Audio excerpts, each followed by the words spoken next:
Qani sizlarga va'da berganimdek, studentlarga, talabalarga и maktab o'quvchilariga ko'rsatmalar, endi foydali ma'lumotlar qanaqa qilib sun'iy intellektdan foydalanish mumkin. Tak, planchamiz bizani birinchi prezentatsiyalar yasash uchun Kimi AI yoki Google Slides bilan yasash hozir ko'rsataman. Qisqa qilib Gemini bilan mustaqil ish, boshqa qanaqadir dokumentlar, dissertatsiya bilmayman, kurs ishi, mana shunaqa narsalarni Gemini bilan yozsak bo'ladi. Juda ham tez yozib beradi. ChatGPTni ham ko'rsataman. Bunda birorta faylni tashlab qo'yib, o'sha bo'yicha keyinchalik o'rganib, o'qib, har kun dars qilib ketaverishga ChatGPT juda ham qulay. Notion AI bu konspektlarni, planlarni tartibga olish uchun ko'pchilik ishlatadi, ko'p ishlatishmaydi deb o'ylayman baribir. Perplexity bu poisk uchun ishlatsangiz bo'ladi. Poisk uchun Google Gemini, GPT ham bemalol yetarli и Canva AI bu ham dizayn uchun. Tak, boshlaydigan bo'lsak, Kimi Slides. Adashib ketdim. Mana bitta bosib olamiz. Kimi Slide, Kimi AI, Kimi.com ichida bu Kimi AI. Buni ichida mana Kimi Slidesga o'tasizlar и Slidesga kirib, keyin mavzuni yozib bosib olsanglar bo'ladi. Bu tayyorlaversin. Bizani planimiz bo'yicha keyingisi nima edi bu? Keyingisi Google Gemini. Google Gemini'da xuddi mana shu mavzuda men mustaqil ish yozib berdimman.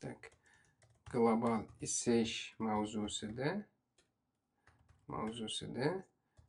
menga mustaqil ish yozib ber. Tak, endi qaranglar, promptga ham e'tibor beringlar. Global ishlash. Men 4-kurs talabasiman.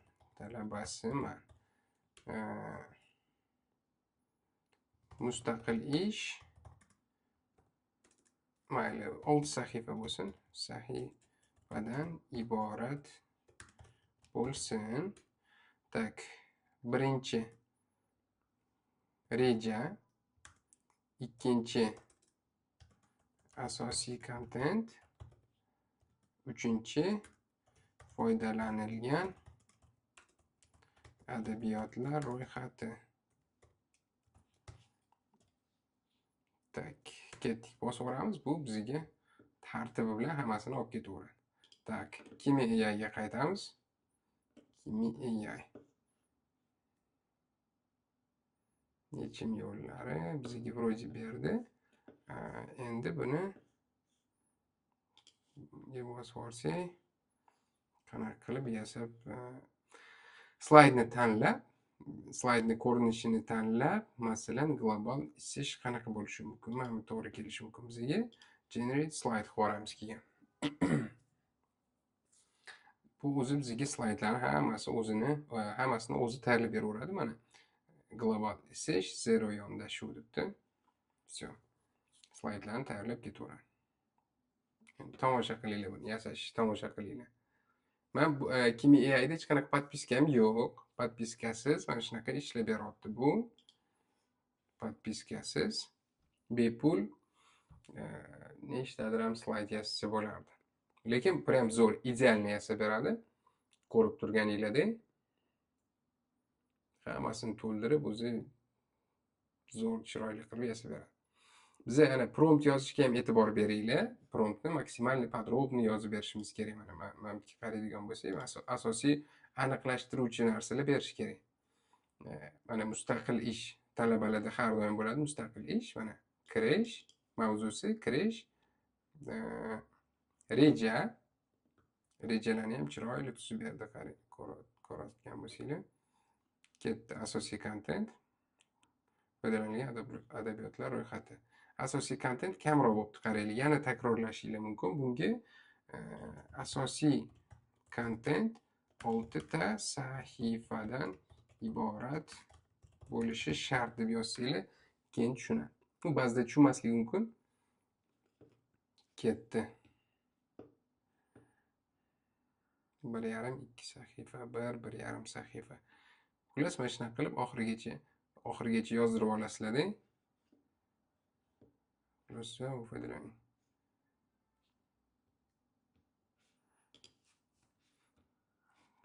keyin buni birorta Word dokument ochib olib, buni ichida yozib chiqsanglar bo'ladi. U bizani prezentatsiyamiz, qaranglar. Prezentatsiya уже tayyor. Kimya mana buni olib tashlaysizlar. Mana bu. Mana bundan bossang, menimcha play qilib ko'rsak bo'ladi. Qarang, effektlargacha qo'shib bergan. Xullas, bu Kimi AI bu vashi zo'r professional tool prezentatsiyalar yasash uchun ko'rasizlar, mana juda ham tez, juda ham professional prezentatsiya yasab beradi. Tak, mustaqil ish bo'yicha asosan men Gemini ishlataman, shunaqa dokumentlar yaratish bo'yicha. Chunki bu dokumentlarga все-таки Google'ni produkti juda ko'p informatsiyasi bor. Tak, mustaqil ish yoki istalgan dokumentlar uchun Gemini. ChatGPT bilan fayllar bilan ishlashda foydalansanglar bo'ladi. Voy, bo'lmas. Mana bu. Qaranglar, matematika 11-sinf. Masalan, siz 11-sinf o'quvchisiz. To'liq o'qib chiq, shu bo'yicha darslarni sen bilan bajaraman. Bu hali zagruzka bo'layotgan ekan. Yuborib qo'ysangiz, bu to'liq o'qib chiqadi hammasini. Keyin kitobni o'zingiz ochib ko'rasiz, sinab ko'rish uchun. O'zingiz ochib ko'rasizda, o'zgarishni o'rtacha tezligi. Mana masalan, nechinchi ekan bu? 7-8-bet. 8-betda birinchi misolni ishlashda yordam berdi deb so'rasak bo'ladi.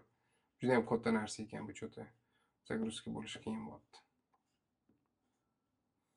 Tak, biz sразу vaqt yo'qotmasdan keyingisini ko'ramiz.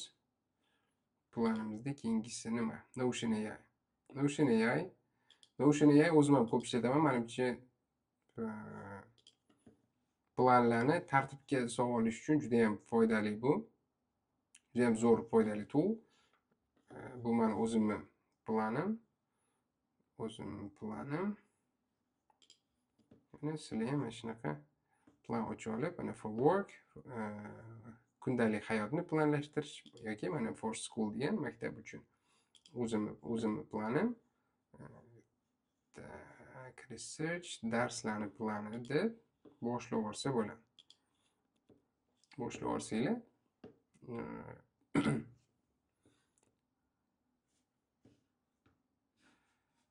xullas bu ham foydali tool. Buni o'zini ichida ham AI bor, Notion'ni o'zini ichida ham. Voy, men buni ko'rsatmagan ekanman, Notion. Mana Notion o'zini ichida ham plani bor, to есть AI bor.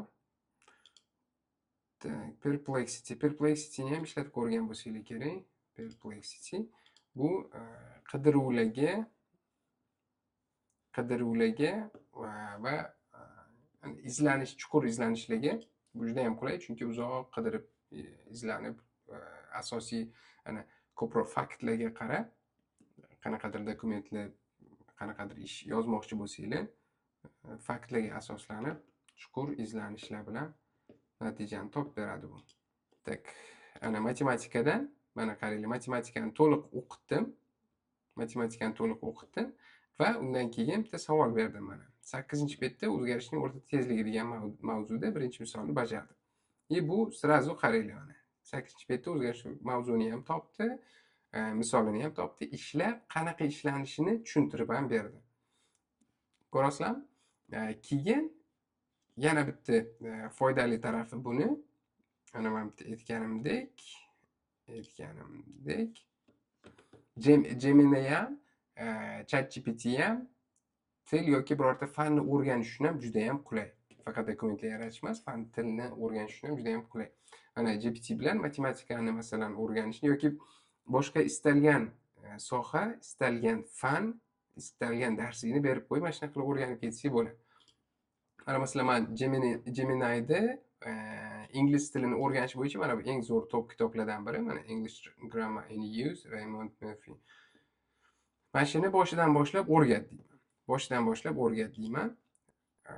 Endi bu boshidan boshlab o'rgatib ketaveradi. Bu o'sha kitobni o'zi esiga soldi. Mana shu chatning ichida to'liq hammasini bilib oldi bu. Chunki bu kitob populyarni, internetda bor kitob. O'shani to'liq o'zini pamyatiga joylab oldida, endi shu bo'yicha ketma-ket savollar so'rab ketaversangiz, mana sizdan uni. Qaysi mavzudan boshlaymiz? Present simple yoki to be fe'li. Mana present simple deyman, bu boshlab shu bilan o'zbek tilida tushuntirib ketaveradi. Xuddi shunaqa qilib ChatGPTda ham ketsak bo'ladi. Masalan, ChatGPT bosamiz, botda ham qaranglar, botda ham e'tibor beramiz. Учёба и обучение. Study mode, ingliz tilida study mode deydi botda. O'shani bosib qo'yamiz. Gemini'da ham guide learning mana. Guided learning. Mana buni bosib qo'yamiz. O'shani bosib qo'yganimizdan keyin Gemini'da ham, ChatGPTda ham bu asosiy fokusini sizga o'rgatishga qaratadi va o'sha bo'yicha ketdik. GPT ham, Gemini ham xuddi shunaqa qilib o'sha nima bo'yicha, plan bo'yicha ketadi. 0 dan o'rgataymi, 1 dan o'rgataymi? Masalan, 0 dan deyman, bu boshidan boshlab ketadi. Ikkalovini ko'rasizlar, ikkalovini taktikasi sal boshqacharoq, bu sal yuqoriroq уровеньdan boshlayapti. GPT prям 0 dan o'rgataymi, sen tupoymisan. Endi shunaqa qilyapti. Xullas, menimcha bu nimalarni ChatGPT, Kimi AI, Gemini и Perplexity AI. Bularni hammasi dasturni olib foydalansanglar bo'ladi. ChatGPTni bepul versiyasida, lekin limiti bor, $20 turadi pulli versiyasi. Keyin Gemini'ni o'zimiz uchun, O'zbekiston uchun, ya'ni ba'zi bir davlatlar uchun mana shunaqa arzonroq versiyalari ham bor ekan. Mana qaranglar. Tak, даже mana $2,5 versiyasi. $2,5. Ayo, $5 bu. Bo'ling, birinchi 6 oyga $2,5 ekan. Vashi olib maza qilib ishlatsanglar bo'ladi. Menda Google AI Pro $20 menda planlari, anaqa limitlarim sal ko'proq. Qancha botda ham o'sha narsa, faqat sal kamroq ekan limitlari. $2,5 bu qancha bo'ladi? 30 ming so'm bo'ladi. Unaqa katta summa emas, menimcha olib ishlatsa bo'ladi deb o'ylayman. Oyiga, bir oyda. Agar foydali bo'lgan bo'lsa, obuna bo'lib qo'yinglar. Yana shunaqa podrobniyroq, qo'shimcha detalliroq qilib tushuntirib, yana qanaqadir shunaqa foydali narsalarni o'rgatib borishga harakat qilaman. Bularni hammasini cho'tki strukturaga solib, boshidan oxirigacha o'qishda, ishda, kunlik hayotda, o'sha mana ishlayotganlar uchun ishida qanaqa qilib maksimum foydalansa bo'ladi, hammasini yig'ib bitta kurs qilganman. Day bog' o'sha ham xohlasa tayyor bo'lib qoladi. Zo'r professional qilib, maksimum foyda beradigan qilib, maksimal foydali toollarni, AIlarni yig'ib, xohlasa uni ham tayyorlab chiqazaman. Rahmat kuzatganingiz uchun. Obuna bo'lib, tanish bilishlarga yuborib qo'yinglar videoni, ularga ham foydali bo'ladi degan umiddaman. Rahmat.